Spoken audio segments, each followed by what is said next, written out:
Ang bida na patuloy lumalakas dahil sa makina kabanata 145 hanggang 149 na nagpapatuloy. Inamin nito na sa kanya galing, masyado daw itong malapot, hindi ito basta pawis lang, hinawakan siya nito dahil nalaman na ni Kelly ang totoo, iniisip ni Liu Ping na katapusan niya na. Nagsarili daw ito gamit ang kamay, tinanggap nito na nagsarili siya para makalusot, hindi daw nito kailangan gumamit ng kamay dahil nandito siya para tulungan ang ating bida na makaraos, sabay hinawakan niya ito at nagselos ang tatlong babae, kailangan daw ilabas ni Liu Ping ang galit nito. Sa di kalayuan sa bahay ni Lolo sa may pagawaan ng sasakyan, tumatakbo si Saitama at ang kapatid nitong si Sholan, saktong babarilin ito ni Gago, tinamaan ang paa ni Saitama kaya napahinto na lang yung kawawang magkapatid, naabutan na sila ng masasamang tao, wag na daw nilang pahirapan ang sarili nila na makatakas, biglang dumating si Sintong at ginawang bola ang ulo ni Saitama, samantala sa kabilang banda ng labas ng bahay ni Lolo, si Long Suwan kasama ang mga gwardya nag-iikot-ikot sila.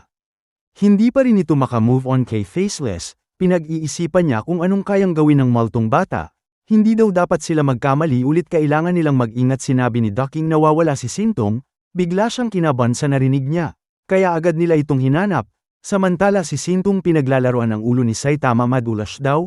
Lumapit ang isa sa mga masamang tao, niyaya nila itong sumama sa kanila. Nagsabi naman si Saitama na wag itong magpaloko sa mga adik.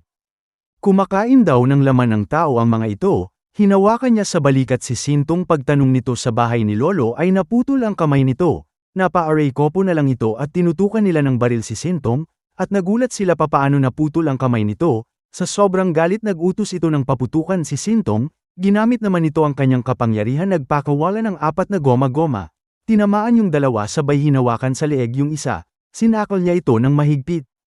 Nagsabi ang ibang kasamahan nito na pakawalan ang boss nila. Lumingon sa kanila si Sintong na may kasamang Conqueror's Haki para di sila makagalaw, sabay goma-goma na pitutumago sa katawan nila.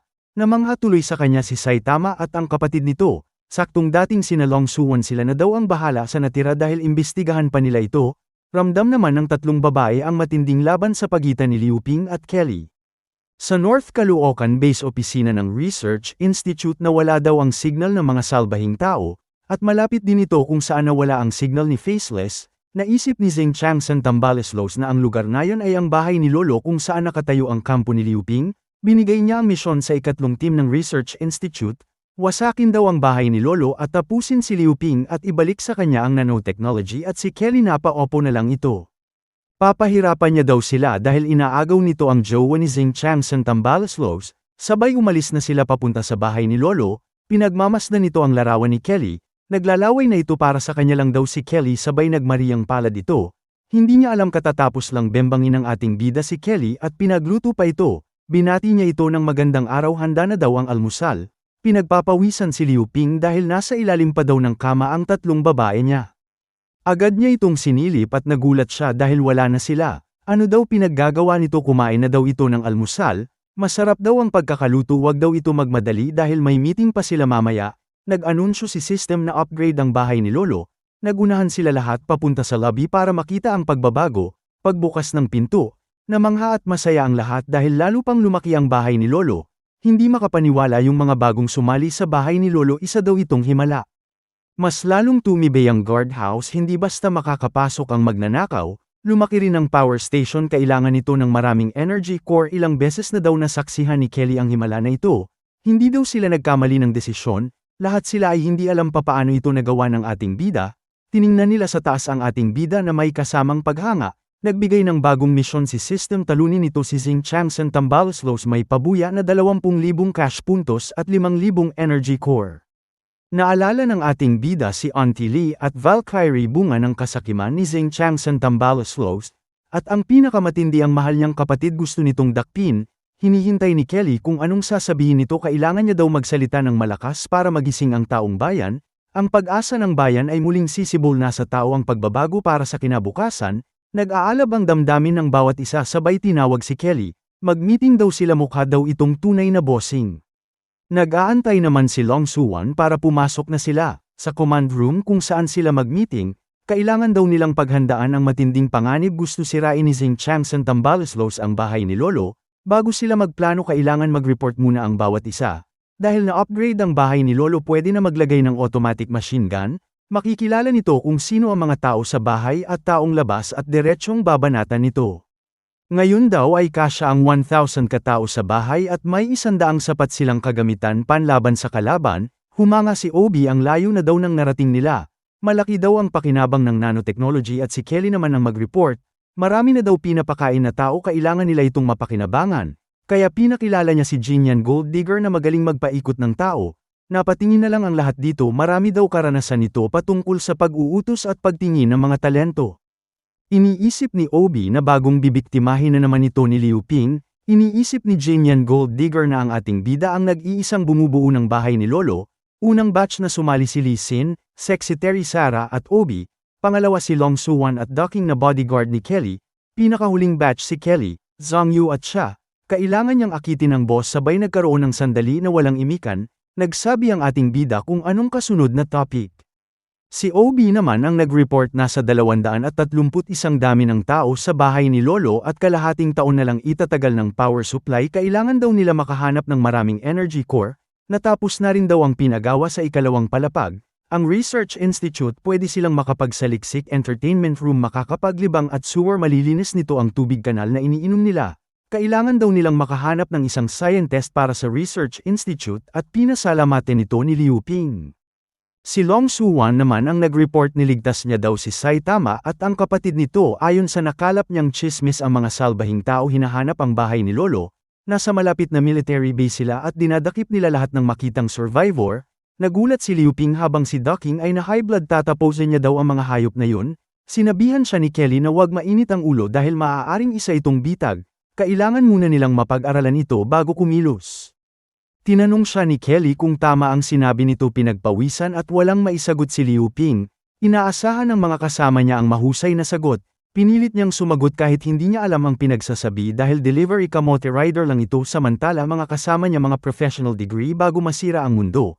Nagtanong si Secretary Sara kung anong unang hakbang nila. Dahil wala siyang maisagot ipinasa niya ito kay Long Suwan, akala naman ito sinusubukan siya ng ating bida. Nagsabi ito na atakihin nila ang mga salbahing tao bago pa sila maunahan nito. Kailangan muna nila makaipon ng 60 katao at dapat may kasamang mutant siya na mismo manguna sa paglusob. Sabay humingi ng malalim dahil nakapasa ang plano niya gaya ng unang plano, hahatiin sa 3 ang puwersa nila. At hindi na nila kailangan mag-antay ng 60 katao dahil siya mismo ay sasama para wakasan ang mga salbahing tao. Sa kwarto ng ating bida nagsimula na itong mag-wielding. Lalo pa siyang lumakas dahil sa bagong armor at 4 na ang octopus na kamay. Nagdadag siya ng katalinuhan at science, handa na daw ito para sa matinding bakbakan. Isinakay ni teacher si Saitama at kapatid ni nito sa elevator. Pagbukas ng pinto ng elevator, kabadong-kabado si Saitama, parang nakakita ng halimaw kaya napaihi ito sa sal wall. Napakalakas daw ng aura ng gagaling sa ating bida. Iniisip ni Saitama balang araw daw siya ang magiging pinakamalakas kapag narating niya ang limit break. Napansin sila ng ating bida, gustong patingin ng magkapatid kung maayos ang kalusugan nito para makapag-aral sila. Magtatayo daw ng paaralan ang ating bida, mag-aampun nito ng marami pang bata. Magpapalam na ito kay Dr. Kenmo, sinabi naman nito na may kilala siya scientist, hanapin daw nito sa North Caloocan Camp. Pinagkilala niya ang 2 chicks niya. Sabay biglang lumuhad si Saitama sa harap ng ating bida. At umiiyak, ipaghigante daw sila nito sa mga hayop na pumatay sa magulang nila. Hinawakan ni Liu Ping ang ulo nito na may kentab, maghintay daw ito ng ilang araw, ipapadala niya daw lahat ang mga hayop na yun sa Inferno. Tuwang-tuwa ang magkapatid at niyakap sila ni Liu Ping. Sa may itaas ay pinapanood sila ni Long Suwan at Faceless, sinusubukan niya itong pakiusapan na maging state witness laban kay Tambaloslos. Kailangan nila ng tulong ni Faceless dahil ito daw ang may hawak ng mga ebidensya laban kay Xing Changsan Tambaloslos. Nagpaalam na yung 4 sa ating bida. Saktong dumating naman ang 2 jowa nito dahil hinahanap sila. May regalo daw siya sa kanilang 2. Pinakita niya yung isang kahon sabay binuksan ito. Isang baril na gumagamit ng energy, ginestusan niya ng 10,000 cash puntos. Sobrang saya ni Lee Sin sa regalo dahil may isa pa, isang revolver na sumasabog nagkakahalaga ng 2,000 cash puntos. Nagpasalamat ito sa 2 baril, may isa pa daw, isang backpack pwede siyang makalipad ng panandalian. Niyakap niya si Liu Ping sabay nagpasalamat.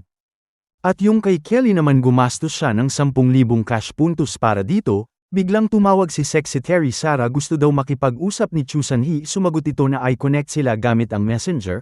Nagkita na yung mag-utol at nagkumustahan ito. Nagpasalamat ito sa pagtulong sa kanila at gusto daw siyang makausap ni Brigadier Commander, patungkol sa corruption ni Zhang Changsan Tambalosloth. At dito nagtatapos ang Kabanata 145 hanggang 149. Maraming salamat po sa panunood nyo, mag-subscribe para laging updated sa buhay ni Liu Ping.